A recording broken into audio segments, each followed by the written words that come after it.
What's going on, everybody? Kalipas Tech here, coming back at you with another video. This right here is the Apple iPhone SE 2022, or the iPhone SE 3 as I'm going to be calling it in this video. This is basically Apple's version of something like the Samsung Galaxy S21 FE, which is essentially an attempt at giving us a more affordable device that has a similar amount of power and features to a normal higher end phone. Now in 2022, it looks like the iPhone SE still has the body of an iPhone 8, which I know a lot of people don't like, but I personally think it's a good idea.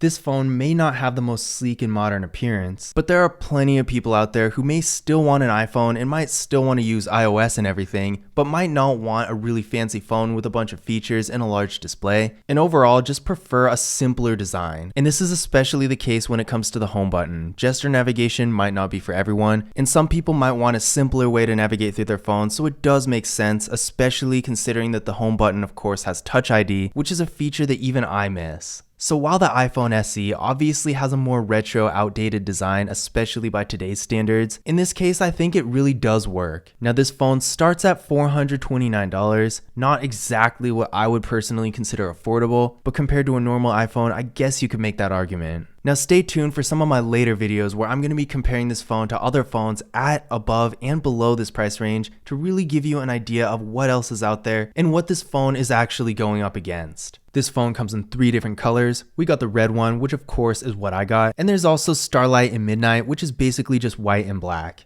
Now colors aside, this phone basically has 3 different versions.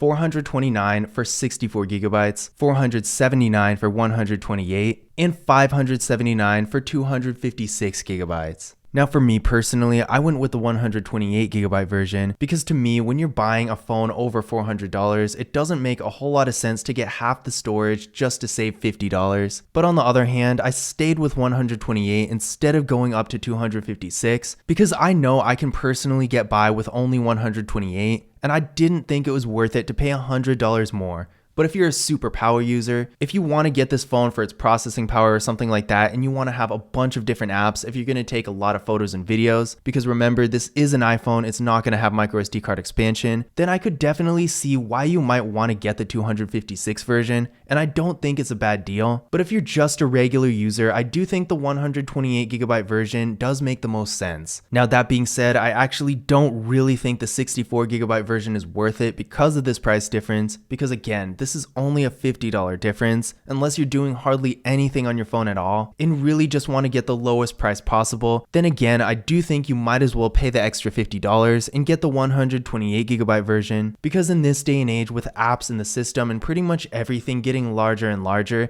it's always a good idea to have more storage than you think you need, because it's a lot better to have a bunch of space you never use than it is to run out. Now taking a look at the display here, we got a 4.7 inch Retina IPS LCD, definitely on the smaller side by today's standards, because if you think about it, even a $50 phone you can get at Walmart is probably at least going to have a 6-inch display, if not 6.5 inches. So if you're doing lots of content consumption, if you're constantly streaming videos and stuff like that, this is probably going to be a drawback for you, especially considering this phone has a 16:9 aspect ratio, so it's got a much wider and shorter form factor than most other phones out there that have at least a 19:9 ratio, if not 20 or 20.5:9. So for content consumption purposes, aside from just being really small, this display is probably going to be a little uncomfortable to watch videos in landscape mode, for example. And then if you're reading maybe an article or something, this shorter, wider form factor is not going to be able to fit as much on the screen, so you're probably going to have to scroll more. Now that's not to say the display is horrible. We got a resolution of 750 by 1334 and a PPI of 326, so the image itself does look pretty crisp and sharp. The colors also look pretty good and the brightness is good as well. So if you can get past the size and the form factor, you'll probably have a pretty decent experience. If you're doing something a little bit more simple that still benefits from having a good image, like maybe viewing photos, playing Candy Crush, something like that, while it might look a little small, you're going to be completely fine. But if you're doing more visually demanding activities, then you're probably going to want a different device with a larger display. So if you're reading a lot, constantly streaming videos, maybe you're playing a game like Call of Duty or Fortnite that's really more immersive than something like Candy Tetris, I feel like this display is just going to be too small to give you a really good experience. Now this phone has a really minimalistic camera setup. Again, it's basically just an iPhone 8 with more modern parts, and the camera is one of the places where this really shows. On the back we got a single camera here, so no ultra wide, no telephoto lens, nothing like that. This camera is 12 megapixels, and then on the front we got a 7 megapixel front facing camera on this giant bezel right here. Now don't let the unimpressive setup fool you, because this camera is actually really good. Here's some of the photos I took with the main camera. As you can see, they are actually pretty good for what they are. Not exactly the level of the iPhone 13 or the 13 Pro Max or some of the higher end Samsung phones or anything like that, but still for what it is, this camera actually performed pretty well in my opinion. And yes, there is portrait mode. As you can see here, this is a photo taken with the front-facing camera using portrait mode, so it does work really well. I'm not exactly sure what I was even expecting, but I am impressed all the same. Now that being said, one really annoying thing I found out with this phone when it comes to portrait mode is that it won't actually work unless the camera detects a person in the frame.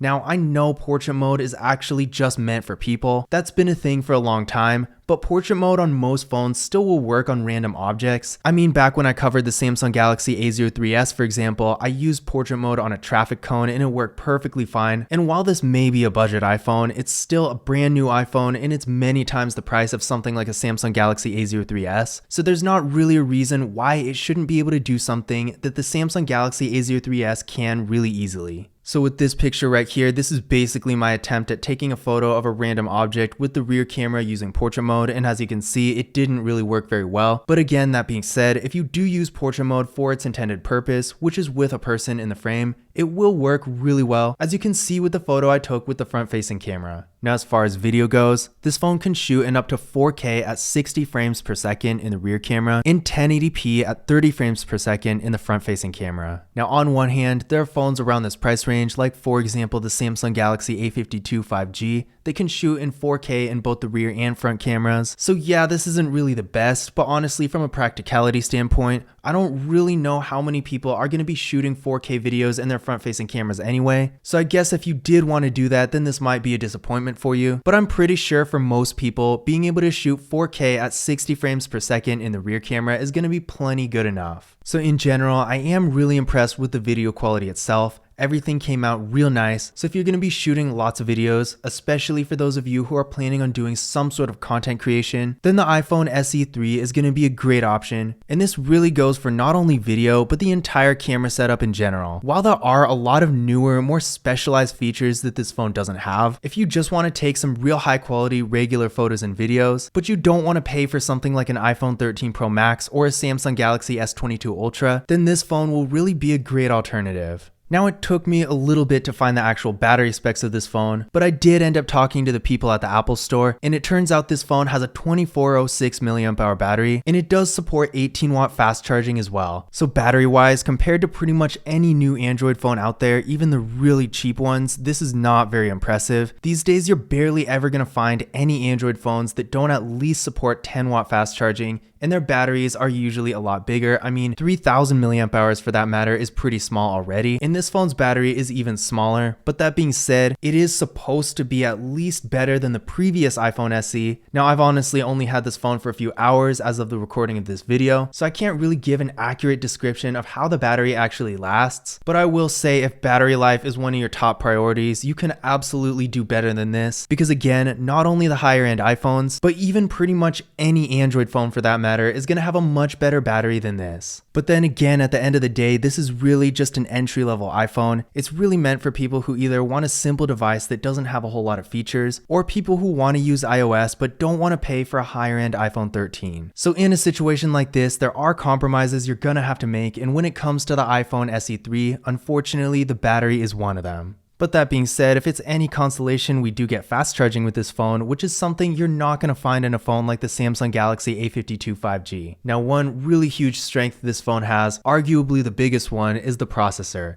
This phone is getting 4 GB of RAM with the Apple A15 Bionic processor. So while this phone may look like an iPhone 8, it does have the newest processor in it, meaning it's going to get a ton of power. In addition to this, the phone also has 5G connectivity, making it a pretty good option if you're looking for a relatively affordable 5G phone. So I did run a Geekbench 5 benchmark test on this phone, and it came back with a single core score of 1729 and a multi-core score of 4619. So even though this phone is really being positioned as more of a budget option, it still happens to have one of the fastest processors on the market today. So no matter what you're using your phone for, whether you're just doing basic mobile and browsing activities, or if you're playing games, going on social media, consuming content, and just generally higher end activities, this phone will be able to do it all. Now, despite the processor easily being able to handle pretty much anything, I still don't know how good of an experience you're gonna get if you're doing something like gaming on this phone, just because the display really isn't big enough for it. But if you don't mind that, say you want to play a game while you're on a plane or something like that, and you really just don't do it too often, then it's probably still gonna be okay. But overall, is the iPhone SE 3 really worth buying? I really think this is gonna depend on your situation, because on one hand, if you're doing lots of content consumption, if you're playing lots of games, especially higher end games with better graphics that really need a lot of processing power, or you're streaming lots of videos, maybe not just YouTube videos, but you're on Peacock, HBO Max, that sort of thing, then on one hand, the processor and the 5G connectivity this phone has is really going to work well for that. But on the other hand, I really couldn't recommend it to people who want to do that sort of thing with their phone, just because, like I've been saying throughout this video, the display is just so small, the form factor just really isn't there for it. And even though they're not going to have the same kind of processing power as this phone, there are plenty of other phones in this price range. Samsung makes a couple, the A52 5G, the S21 FE, even some quite a bit more inexpensive phones like the Motorola Moto G Stylus 5G for that matter, are going to have much better features for content consumption simply because they have larger displays with higher refresh rates and better form factors that are more suited for that type of activity. Now, if you're doing content creation, if you're not really going to be watching videos or playing games or anything like that, but you want to take some real nice 4K videos or take some more basic looking professional photos, stuff like that, then this phone might make a little bit more sense for you, because in that situation, the disadvantage you get with the display isn't going to matter a whole lot. And if you're just taking regular photos like portrait mode, the main camera, and then video footage, it's probably not going to bother you not to have an ultra wide camera or a telephoto lens or any of those newer features. But I think the main situation where this phone is going to make the most sense is if you either really want an iPhone or you really want a fast processor with 5G connectivity. If one or both of those factors are priorities for you, then of course this is going to make the most sense, because while I definitely don't think this phone is nearly as affordable as people were expecting it to be, it's still the most affordable new iPhone, and there's no other phone you can get for this price that's going to have nearly as much processing power. Another more situational thing that might make this phone really appealing to some people is that the design is really simple, it does have a home button, and it's really compact. In these days, while for most of us having a larger phone is a good thing, there are definitely some people out there who don't want a really large phone. And when it comes to more compact phones, first of all, there aren't very many phones of this size, period, and the ones that are this size or close to it typically end up being much lower quality than something like an iPhone. So if you are in that situation, if you want a really simple compact phone that does have a home button so you don't need to use gesture navigation, then this is another case where the iPhone SE 3 might be a really good option for you. But in general, again, if you're going to do lots of content consumption, mobile gaming, streaming videos, stuff like that, and just using your phone a ton, this phone may have a really good processor, and that may make it really tempting, especially considering this is a brand new iPhone. I know how it is. But for that type of activity in this price range, I really think there are better options out there.